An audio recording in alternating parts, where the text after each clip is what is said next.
विनाशक शिव मंत्र। कभी कभी व्यक्ति की शरीर रोग से इतनी ग्रसित हो जाती है कि ठीक होने का कोई जरिया ही नहीं दिखता है। हम दवा भी कराते हैं और दुआ भी कराते हैं, और जो लोग इधर उधर की बातें करते हैं या बताते हैं वो भी कराते हैं, लेकिन फिर भी समस्या जीव की त्यों बनी रहती है। ये तकलीफ वही व्यक्ति जान सकता है जो इन समस्याओं से ग्रसित है।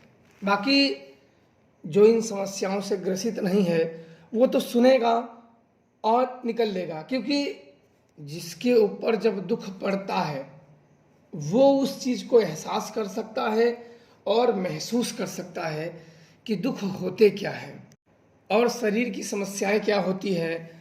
ना तो किसी काम में मन लगना, हमेशा मन बुझा बुझा रहना, और एक तरीके से आप ऐसे मान सकते हो कि अपने मृत्यु का इंतजार करना। धीरे धीरे धीरे धीरे उसका शरीर बेजान होते चला जाता है और मरता चला जाता है। क्योंकि जो व्यक्ति मरने के नज़दीक आते हैं ना, उसके मुंह आप देख लोगे ना तो ऐसे भी पता चल जाएगा कि ये व्यक्ति बचने वाला नहीं है। अगर शक्तियां हैं तो मालूम पड़ जाएगी, लेकिन कुछ नियम होते हैं कि बताए नहीं जाते हैं। लेकिन कुछ ऐसे प्रयोग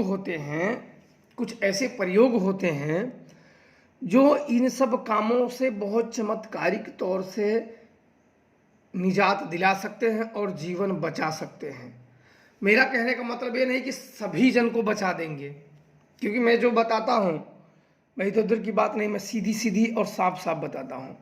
ये नहीं कि सभी लोग जो मर रहे हैं जिनका मर्ज का कोई अता पता नहीं चला वो सब लोग बच जाएंगे, ऐसा नहीं है। पर यह है कि व्यक्ति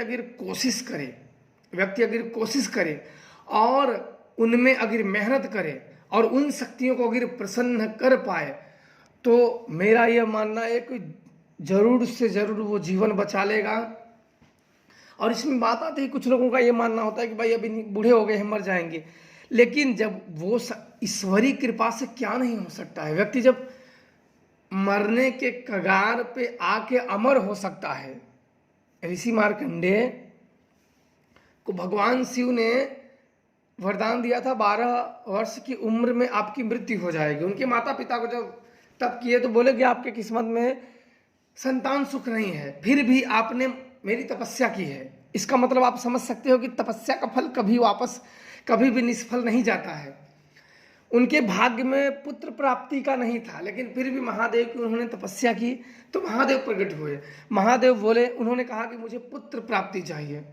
तो महादेव ने कहा कि तुम्हारे भाग्य में पुत्र प्राप्ति नहीं है, फिर भी तुम सबने मेरी तपस्या की है, मैं तुम्हें दूंगा, लेकिन तुम्हें चुनना होगा कि बुद्धिमान पुत्र चाहिए।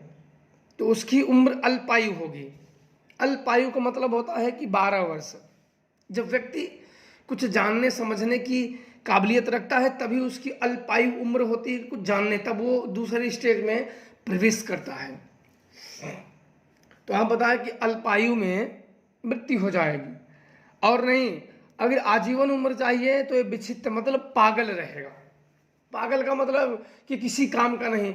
तो उन्होंने सोचा ऐसे भी अगर ज़्यादा पागल रहेगा तो पागल जानते हो ना घर कहाँ रहते हैं, ये तो 12 वर्ष छोड़ो 12 दिन भी नहीं रहेंगे, कहीं यहाँ कहीं वहाँ पता नहीं कहाँ खो गए, कहाँ इधर उधर गिरते भागते रहेंगे। और मैं एक ऋषि हूँ और मेरा भी नाम खराब होगा कि मैं एक ऋषि हूँ, मेरा लड़का पागल है, मैं ठीक नहीं कर सकता हूँ। ये भी बहुत बड़ी विडंबना है। तो उन्होंने बोला कि नहीं भगवान, मुझे अल्पायु नहीं चाहिए, मुझे ज्ञानवान चाहिए, भले से उम्र उसकी अल्पायु हो।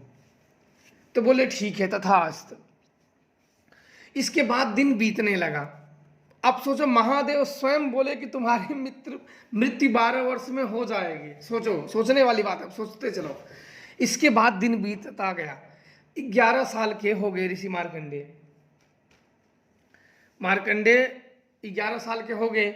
तब इनके माता पिता को बड़ा दुख सताने लगा कि अब हमारा लड़का 12 साल की उम्र में मर जाएगा। क्योंकि महादेव की कही हुई बात कभी मिथ्या नहीं साबित हो सकती, कभी गलत नहीं। वो एक अटल सत्य है जो एक बार बोल दिए वो होना तय है, उसे कोई भी बदल नहीं सकता है।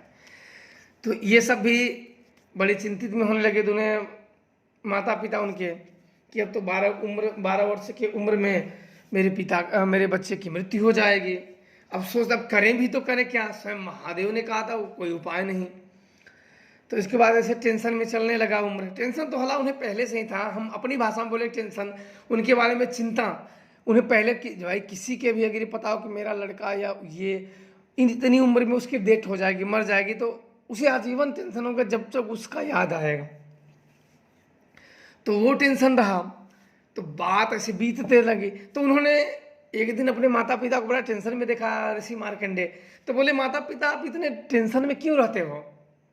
तो उन्होंने सारी बात, क्योंकि ऋषि थे तो उतना झूठ भी नहीं बोल सकते थे, तो उन्होंने सत्य सत्य बताया कि ऐसी ऐसी बात है, भगवान शिव ने ऐसे कहा है। तो उनका भी मन बड़ा उदास हुआ कि उनका मन ही, अब तो माता पिता क्या था कि मेरा बच्चा जिंदा हो, लेकिन बच्चे का मन का था क्या था वो देखते हैं। बच्चे का मन था कि हम अपने माता पिता की सेवा नहीं कर पाए।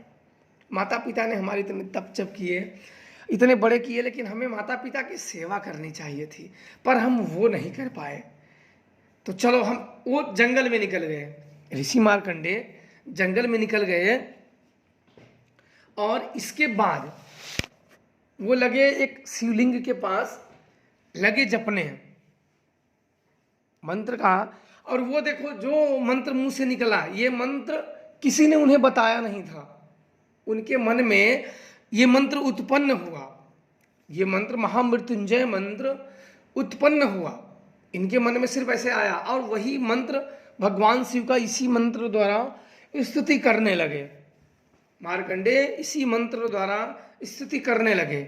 अब करते करते करते करते जब उनके अंत समय आया, तब यम सीधे उनके प्राण हरने आए। क्योंकि यमराज आए थे, यम के जो गण थे, यम के जो गण थे वो मार्कंडे के प्राण हरने आए थे, लेकिन वो सफल नहीं हो पाए। क्योंकि महादेव के जो उनके पास जो पूरी तरीके से, क्योंकि आप लोग महादेव के भक्त तो बनते हो, लेकिन क्या आप लोग पूरी तरीके से समर्पण हो? नहीं हो। आप लोगों के अंदर समर्पण की भावना नहीं है, आप लोगों के अंदर कामना की भावना है। आप लोग ईश्वर भक्ति करते हो तो कामना लेके आते हो, इसीलिए आप लोग ईश्वर भक्त नहीं बन पाते हो, और उस ब्रह्मांडी, उस महाशक्ति की कृपा और आभास कुछ भी नहीं कर पाते हो, और आप लोगों की बुद्धि सांसारिक माया मोह में उलझ के रह जाती है। अब चलते हैं आगे हम सब। तो इसके बाद जब वो लोग वहाँ गए, यमपुरी गए, बोले कि नहीं, हम सब उनके प्राण हरने में असक्षम है, हम लोग नहीं कर पा रहे हैं। तो यम स्वयं चले कि वो कौन ऐसा है कि उसकी महादेव ने स्वयं कहा, जिसने महादेव कहा तो हम तो बड़े आसानी से उसका प्राण हर सकते हैं, फिर भी हम सब प्राण उसके हर क्यों नहीं पाए। यम थोड़ा सा क्रोध में चले यमपुरी से प्राण हरने के लिए। और इसके बाद यहाँ वह ऋषि मार्कंडे पूरी तरीके से महादेव के मन में समर्पण हो गए, समर्पण की भावना से वो जपने लगे, पूरे रम गए। और इसके बाद तब आके सीधे यम ने फांस चला दिया मार्कंडे पे, यम फांस चला दिया। और पहले तो यमराज आए तो बहुत विकट स्थिति उत्पन्न हो जाती है, क्योंकि आप लोगों को मैं बता दूं, किसी भी इंसान में इतनी पावर नहीं कि यम को देख सके। आप लोग, मैं एक चीज मैं बता दूं, जो अपने तांत्रिक विद्या से और तांत्रिक साधनाओं से, माँ काली के आशीर्वाद से मैंने जाना हुआ है, वो मैं आप लोगों को बता रहा हूँ। कोई भी योगी ध्यानी ज्ञानी जो आज बन रहे हैं, इनकी मृत्यु जब देखते हो ना, तो एक जैसे आवाज नहीं आती है, ये तब उनके होते हैं जब यम के दर्शन इन्हें होते हैं, और ये डर से ये मल और मूत्र कर देते हैं। ये वेदों में भी वर्णन मिलता है, गरुड़ पुराण में भी वर्णन मिलता है कि जब यम को देखते हैं तो एक डर से इनकी मृत्यु हो जाती है, क्योंकि इनका स्वरूप बहुत डरावना होता है, और इनके डर से इनकी डेथ हो जाती है, मृत्यु हो जाती है, और इसलिए मल मूत्र कर देते हैं। तब मार्कंडे के ऊपर जब यम फांस चलाया गया, तो उस समय यम फांस शिवलिंग, क्योंकि यम को जब कोई व्यक्ति इतने समय तक प्राण हरने में, किसी का प्राण हरने में असक्षम ना हो, तो उस व्यक्ति को भी, उस ईश्वर को भी अभिमान हो जाता है, अभिमान तो बड़े बड़े देवताओं को भी हो गए थे, फिर यम को भी अभिमान हो गया था। तो इसके बाद तब महादेव, जो जिन्हें महाकाल कहा जाता है, वही है महादेव। क्योंकि मेरे गुरुदेव बोले थे महाकाल को पूजना, महादेव को सबसे पहले मैंने बोला गुरु जी महाकाल को पूजे कि महादेव? बोले महादेव ही महाकाल है, जो एक ही रूप में सारे सब समाये हुए हैं, हम उसी को पूजते हैं। महाकाल का वर्णन कहाँ मिलता है? महाकाल का स्वरूप कैसा है? महाकाल का उत्पत्ति कैसे हुई है? कुछ तो होने चाहिए, किसी को कुछ ज्ञात है? महाकाल कौन है? बस नहीं मालूम है तो महादेव है, पर इनकी भी तो उत्पत्ति की कथा होनी चाहिए। जैसे काल भैरव हुए, वीरभद्र हुए, इनकी उत्पत्ति की कथा क्या है? तो मैं बोला मैं क्या जानूं गुरु जी, आप बताइए। बोले किसी से भी तुम पूछो। तो मैंने देखा तो आज तक किसी को तो ज्ञान ही नहीं है इनके बारे में कि महाकाल की उत्पत्ति की क्या कथा है, क्यों उत्पन्न हुए महाकाल। महादेव ही हैं, पर महाकाल क्यों रूप धारण किए हुए, इनका कुछ तो कथा मिलनी चाहिए हमें, या जो सचोट हो। तो मैंने ज़्यादा इनके बारे में उलझाने से पहले मैं सीधे वहीं चलते हैं। इसके बाद महादेव का स्वयं वरदान था कि 12 वर्ष की उम्र में इसकी अल्पायु हो जाएगी। फिर यमराज अपने बीच बचाव के लिए, महादेव के डर से, क्योंकि महादेव अपने भक्तों के लिए सुरक्षा के लिए किसी भी, सुनो मैं आप लोगों को बता दूं, महादेव के भक्तों का कोई भी योगी हो, ध्यानी हो, ज्ञानी हो, भक्त हो, ऋषि हो, मुनि हो, कुछ भी नहीं कर सकता है। जो ये लोग, आप लोग यूट्यूब पे बच्चों जैसी बात लोग बोलते हैं ना, ये मंत्र पढ़ लो वो गुरु को बन जाएगी, ये शक्तियां बन जाएगी, ये सब तुम खुद नहीं जानते हो, तुम्हें कुछ ज्ञान नहीं है, तुम सब बेकार हो, तुम लोगों को कोई जानकारी नहीं है, तुम लोग बेवकूफ़ हो, तुम लोग बस लालच वश व्यक्तियों को धोखा दे रहे हो, तुम लोग कुछ नहीं जानते हो। अगर तुम सब ये सब जान जाओगे ना तो तुम सब ऐसी बेवकूफ़ भरी। बताओ, आप ही लोग बताओ मुझे, ये लोग इतना बोलते हैं, क्या ये लोग भूत ठीक कर पाते हैं? नहीं कर पाते हैं। क्यों नहीं कर पाते हैं? जब इतनी बड़ी बड़ी बातें करते हैं तो क्यों नहीं कर पाते हैं? आप ही लोग बताइए मुझे, क्यों नहीं कर पाते हैं? लोग इतने भूत से दुखी हैं, क्यों नहीं कर पाते हैं? हमारे अंदर, हमारे वेद शास्त्र में, हिंदू शास्त्र में, हिंदू में ऐसे मंत्र है कि जो मृत्यु पर भी विजय प्राप्त कर रहे हैं, मृत्यु को भी विजय आप लोगों के सामने है। महामृत्युंजय मंत्र ऋषि मार्कंडे का आप लोगों के सामने, ऐसा नहीं कि मैं अकेला बता रहा हूं, आप लोगों के सामने है। फिर अब वो सब गया कहाँ? महादेव भी वही है, हम भी वही है, कथा भी वही है, पर वो गया कहाँ? वो सब खत्म हो गया है। अब काली काल के प्रभाव से लोग ढोंग पाखंड कर रहे हैं, ये सब हो गया है। आप लोग खुद ही, मैं आप लोगों के सामने बता रहा हूं, मैं ये नहीं बोल रहा हूं कि कौन पाखंड है कौन अच्छा है, मैं आप लोगों के सामने बस सच्चाई रख दे रहा हूं। कितना आप लोगों को समझ में आ रहा है आप लोग समझे, ना समझ में आ रहा आपके ऊपर। इसके बाद भगवान शिव स्वयं आए, या और यमराज को ही मारने के लिए तैयार हो गए, त्रिशूल तान दिए यम को ही। आप सोचो कि अपने भक्त की रक्षा के लिए यम को भी मृत्यु के घाट उतारने के लिए, जो कि संभव है। यमराज भगवान है, हमारे सबके लिए पूजनीय है, लेकिन हम देखो आज ऋषि एक थे, भगवान शिव के चरण में सच्चे मन से गए, अब आज भगवान शिव यमराज को ही मारने के लिए तैयार हो गए। क्यों? क्योंकि भक्त का मन सच्चा होना चाहिए, इसीलिए उन्हें भोलेनाथ कहते हैं कि अपने भक्त की सुरक्षा के लिए। मेरे गुरुदेव बोला कि किसी भी तंत्र मंत्र में, किसी भी तांत्रिक में, मुझे बोले, जब मैंने महादेव की साधना कर रहा था शमशान में, उन्होंने गुप्त मार्ग दिखाया। आज मौनी मंगलगिरी महाराज को मैंने कहा, साधना के महादेव की कृपा के, मैंने उन्हें कहा था कि संसार में कोई भी ऐसा मंत्र नहीं है कि तुम्हारा एक भी बाल बांका कर सके। संसार में ऐसा कोई मंत्र बना ही नहीं है, और ना तो कोई बनेगा आज तक। बोले कैसे? और शिष्य से मैंने कहा कि महादेव वही हैं जो ऋषि मार्कंडे की प्राण की, उन्होंने ही वरदान दिया और उन्होंने ही सुरक्षा की, और यमराज को मारने के लिए खड़े हो गए। जो व्यक्ति भगवान को मृत्यु, यमराज हमारे लिए पूजनीय है, जो व्यक्ति यमराज को मारने के लिए तैयार हो, वो हमारे एक कीड़े मकोड़े तांत्रिक और पुजारी, ये सब क्या है उनके सामने? कुछ है? हम सच्चे मन से उनमें लगे रहें तो ये सब कुछ भी नहीं है, तो हवा है। ये तो आम लोगों के लिए बस भगवान बैठे हैं, जिन लोगों को ज्ञान नहीं है, जो लोग बेचारे भटके हुए हैं, और वो बस इधर उधर कुछ भी मिले उनको 2 मिनट की शांति, इसके पीछे मत पड़ो। ये 2 मिनट की शांति है, ये तुम्हें जीवन को सिर्फ और सिर्फ अज्ञान और अंधकार में लेके जा रहा है, ज्ञान की तरफ नहीं। इसके बाद वो बीत गया।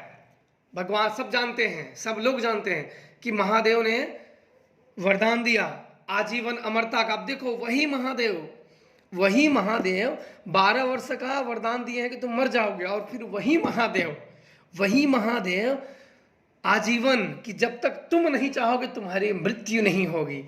तब मेरे गुरुदेव ने कहा कि तुम चाहे तो किसी का भी मृत्यु को उनके जीवन में परिवर्तन कर सकते हो, लेकिन तुम्हारा प्रयास उतना होना चाहिए, तुम्हारी मेहनत उतनी होनी चाहिए, तुम्हारा कर्म शुद्ध होने चाहिए, तुम्हारे कर्मों में दाग नहीं होने चाहिए, तुम्हारे किसी भी प्रकार का मोह नहीं होना चाहिए। तुम्हें कर्म करो तो बिना दाग करो और भगवान शिव पे लग के करो।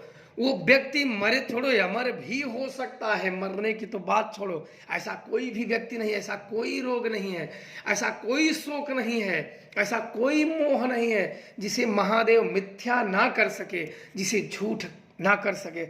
ऐसा किसी भी योगी का बात नहीं, ऐसा किसी योगी का श्राप नहीं, ऐसा किसी योगी का मंत्र नहीं, मंत्र प्रयोग नहीं जिसे महादेव तुरंत ही मिथ्या ना कर सके। और महादेव मिथ्या कब करेंगे? जब तुम उनकी निर्छल मन से भक्ति करोगे, और तब जब तुम भक्ति के उस शिखर को प्राप्त कर लोगे, तुम्हें ये तंत्र मंत्र ये सब बेकार चीज लगने लगेंगे। क्यों लगने लगेंगे? क्योंकि महादेव का आशीर्वाद तुम्हें प्राप्त होने लगेगा, तुम्हें महादेव थाम लेंगे। तब मैंने थे बुजुर्ग थे, मेरे गांव के बगल के ही थे। मैंने जब तांत्रिक सीखा तो मैंने बोला कि तुम बहुत मेहनत किए हो। बोला हाँ। वो बोले कि मैं सुना हूँ कि तुम बहुत तब किए हो, बड़े छोटे उम्र में बड़ा जाप किए हो, बड़ी पूजा की हो, तुम्हें बहुत शक्तियाँ प्राप्त हैं। बोला हाँ। बोले तुम इसको कुछ उपाय करके बचा सकते हो? डॉक्टर जवाब दिए। तब मुझे मेरे गुरुदेव की कई बात याद आ चुकी कि दुनिया में इंसान अमर भी हो सकता है, बस उसके कर्म होने चाहिए। मैंने बोला कि महादेव, मैं नहीं जानता हूं कि मेरे मन में कपट है या सत्य है, क्योंकि अभी मैं उतना समझ नहीं हुआ कि कपट और सत्य में मैं अंतर कर सकूं। पर मेरी जहां तक सोच है महादेव, मैं अपने सच्चे मन से आपके आपकी भक्ति, आपके शरण में आना चाहता हूं। मेरी कपट है या सच्चा है मैं नहीं जानता हूं, क्योंकि हम इंसान कली काल से दुखी हैं।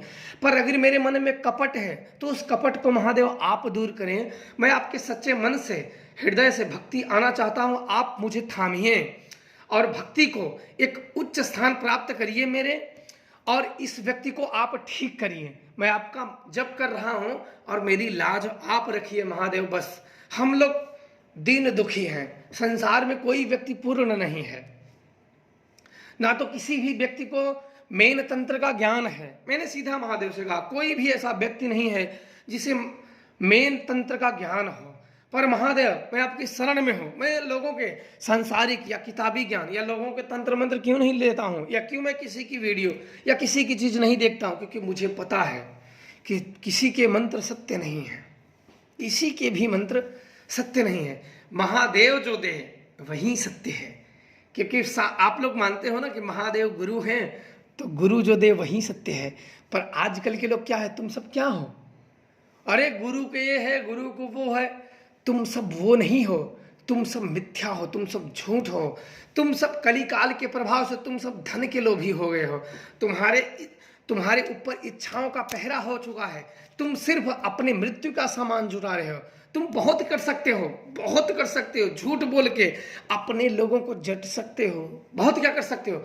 420 करोगे, झूठ बोलोगे, उनसे पैसा लोगे, उनके जिंदगी के साथ खिलवाड़ करोगे। लेकिन इतना बात याद रखना, मैंने महादेव को महाकाली की भक्तियों से और शक्तियों से जाना है कि पैसा तो तुम्हें देगा, लेकिन उसके पाप तुम लोगे। तुम पिशाच बनोगे, तुम अघोरी बनते हो।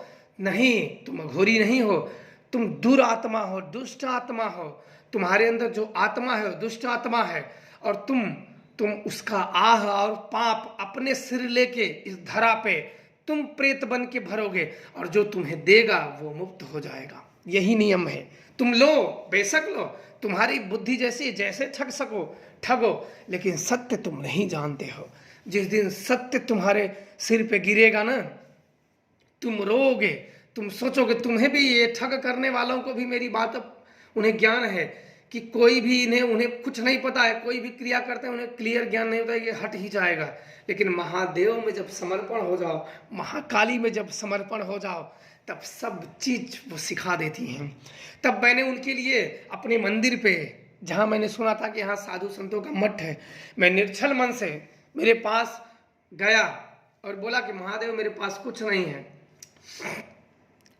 फिर उन्होंने पूजा का दिया, सारे पूजाओं के अर्पण किए, महादेव जान बचाइए। मुझे भी पूरा ज्ञान नहीं था कि जान बच ही जाएगी, ऐसा नहीं है। अब अभी भी मैं बताऊं कि अभी भी अगर कोई व्यक्ति जब करता है तो अपने विश्वास के साथ जपता है, पर यह नहीं होता है कि वो बच ही जाए बस महादेव। लेकिन ये होता है कि विश्वास हमेशा, भक्त का मन कभी विश्वास नहीं हारना चाहिए।